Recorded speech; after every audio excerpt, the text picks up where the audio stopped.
அன்றைக்கு ஒரு சகோதரர் பிரான்ஸ்ல 18 வருஷம் எங்கே இருந்தவர் பிரான்ஸ்ல, அவர் சொன்னார் ஒரு வார்த்தை புத்தகத்தில், அதாவது பயான் முடிஞ்ச உடனே அவங்க வீட்டுக்கு சாப்பாடுக்கு போனேன். அவர் சொன்னார், எனக்கு எல்லாமே இருந்துச்சு, இப்போ நான் சாதாரண வீட்டில் காட்டினார், இதான் என் பிஸ்னஸ், இதான் என் வெஹிக்கிள், எல்லாத்தையும் விட்டுட்டேன், எனக்கு எல்லாம் இருக்கு. அவர் சொன்னார் 3 மாசத்துக்கு ஒரு முறை எனக்கு வந்துட்டு போகிறதுக்கு எல்லாம் செஞ்சு தந்தாங்க கம்பெனியால். நான் அப்படி வந்துட்டு போனேன், என் ஒய்ஃபை எடுத்தேன், என் பிள்ளைகளை எடுத்தேன். வல்லாஹி நான் எதுக்கு ஸ்ரீலங்கா வந்து தெரியுமா, திடீரென்று எனக்கு ஒரு நாள் எனக்கு ஒரு பயம் வந்துச்சு. நான் மௌத்தாகினா என்னுடைய குடும்பத்தில் நிலைமை என்ன? மார்க்கம் இல்லை, அவங்க எதில் வாழுவாங்க, அவங்க எப்படி வாழுவாங்க, மோசமான சூழல் எல்லாம் இருக்கிறாங்க. உங்களுக்கு வாழ்றதுக்கு அவர் சொன்னார், ஒருத்தருக்கு வேலை இல்லைன்னா கவர்மெண்ட் கணக்கு போட்டு சொன்னார், பிரான்ஸ்ல ஸ்ரீலங்கா கணக்குப்படி 1 லட்சம் கவர்மெண்ட் கொடுக்குது வேலை இல்லைண்டா. ஏன்னா வேலை அவர் அப்ளை பண்ணி வேலை இல்லைண்டா, அவருக்கு கவர்மெண்ட் ஊதியம் கொடுக்குது 1 லட்சம். என்ன தேவைன்னு கேட்டார். இல்லை வல்லாஹி நான் மார்க்கத்துக்கு வந்தேன், என் பிள்ளைகளுடைய மறுமையை யோசிச்சு வந்தேன், அது எல்லாம் இருந்தும் எனக்கு ஒழுங்காக ஜனாசா இல்லைண்டா, என் ஜனாசா தொழுவிக்கப்படலைண்டா, எனக்குரிய இது இல்லைண்டா. ஏன்னா அங்கே பெரிய ஒரு ஏக்கர் மாதிரி பெரிய இடமா, பஸ் போகுமாம், அதுக்குள்ளே பிரித்து வச்சிருக்கிறாங்களா, எல்லாத்தையும் அங்கே தான் அடக்குவாங்களா. அவர் சொல்கிறார், சொன்ன கதை எனக்கு சொல்கிறதுக்கு இல்லை, அதை விட்டுட்டு வந்துட்டேன்டார்.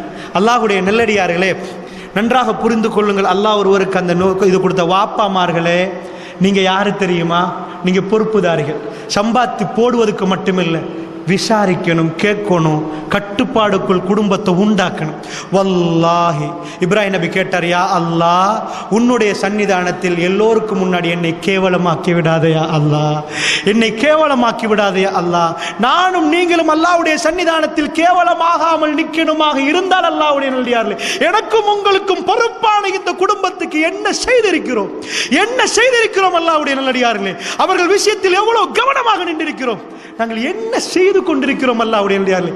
எத்தனை வீடுகளில் குர்ஆன் ஓதப்படுகிறது, எத்தனை வீடுகளில் குர்ஆன் படித்து கொடுக்கப்படுகிறது. இந்த பயான்களில் எல்லாம் ஒரு மாற்றத்தை நீங்கள் உருவாக்க இயலாது. இது ஒரு பயான், இது ஒரு உணர்வு உண்டாக்குறது. திருக்குர்ஆன் 1000 பயான்கள் சொல்லலாம், பேசலாம், அவைகள் எல்லாம் இல்லை.